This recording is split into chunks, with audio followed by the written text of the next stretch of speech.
You guys all know my hat is iconic, but now Hollywood is finally catching on.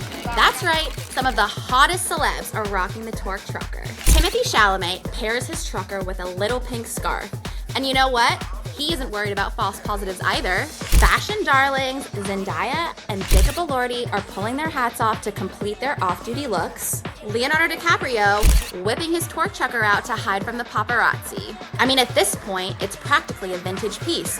We found a never-before-seen picture of Britney Spears in her Torq trucker circa the early 2000s. And here is a deleted scene of Paris and Nicole wearing them on the set of Simple Life. They can be dressed up, they can be dressed down, or you can even rock them working out. So, Tessa, this is the hottest accessory of the season. How do I get my hands on one? You're in luck, because we're giving out 5 Torq truckers in this month's LinkedIn giveaway. Just make sure you follow Torq, tag a friend in the comments, and tell us why you need the Torq trucker. Wrong answers only. You don't want to miss your chance to rock this season's hottest hat, even if no one will pull it off quite like me.